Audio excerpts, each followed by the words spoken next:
Deuteronomy 32, 8 and 9 is sort of a fundamental passage. If you read it, we have here, when the Most High gave to the nations their inheritance, when he divided mankind, he fixed the borders of the peoples according to the number of the sons of God. But the Lord's portion is his people. Jacob is his allotted heritage. Jacob, of course, being another word for Israel. Jacob is Israel. So what do we have here? When did the Most High divide up the nations? When did he allot humankind to specific nations and fix their borders? Well, that's obviously a reference to the Tower of Babel. Now, this is the ESV, and this phrase here, according to the number of the sons of God, does not appear in many other translations. Same thing with verse 43, same chapter, Deuteronomy 32, where we read, "Rejoice with him, O heavens," could be translated, "O heavenly ones. Bow down to him, all gods." In other words, these gods right here, there's a relationship here. These gods, the sons of God, that God allotted, to the nations.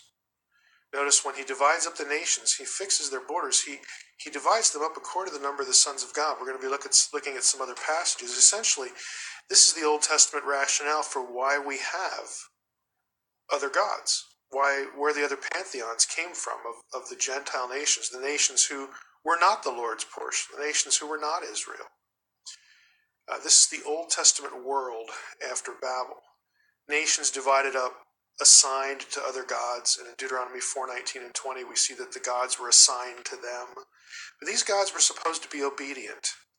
They were supposed to be obedient to the God of Israel, to Yahweh, the one who did all this, the one who was superior and supreme. I'm going to click out to Deuteronomy 32 here, and just so I can show you the footnotes here. ESV version again. We have here number 2. Compare Dead Sea Scrolls Septuagint. Okay, that's where this reading comes from, the number of the sons of God. That is directly from the Dead Sea Scrolls, and it's reflected in the Septuagint, the Greek translation of the Old Testament. The Masoretic text, though, the text that most English translations are based on, reads sons of Israel.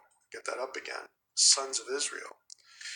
Now, it doesn't make any sense. If we're talking about the Babel event, when God divides up the nations, dividing them up according to the number of the sons of Israel, not only is that a textually inferior reading, again, the sons of God is the reading that comes from the Dead Sea Scrolls. The sons of Israel does not.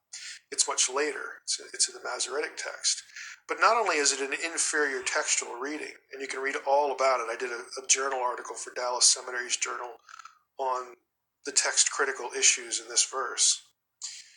But it's also illogical. Israel didn't exist at the time of Babel.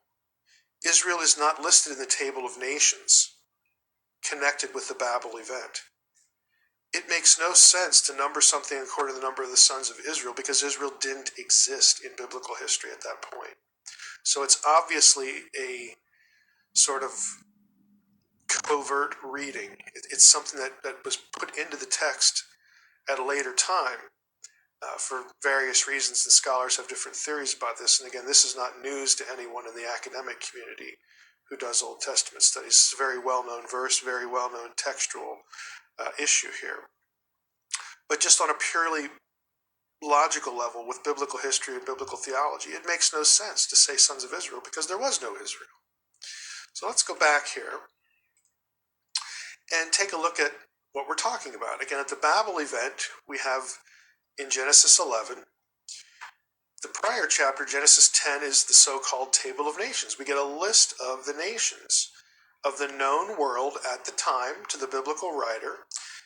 If you count these up, the number is either going to be 70 in the Masoretic text or 72 in the Septuagint, and it's based upon whether two of the terms are put together or divided. But either way, it's a reference. Either number 70 or 72 is a reference back to the Babel event and this listing. It's a number that's going to come up later in the New Testament when Jesus sends out his disciples. That's going to be interesting. I don't know if we'll get to that in our little talk here, but it's part of the cosmic geography of the Old Testament. But these nations right here are the ones that get divided up. These are the ones that the biblical writers know. Israel, of course, is Yahweh's own portion. All the other nations are assigned to lesser Elohim, assigned to the sons of God. They are allotted to the sons of God, put under their authority so that those gods govern those nations now. This is a punishment in the wake of Babel. I actually refer to this event in Deuteronomy 32:8-9 as the Romans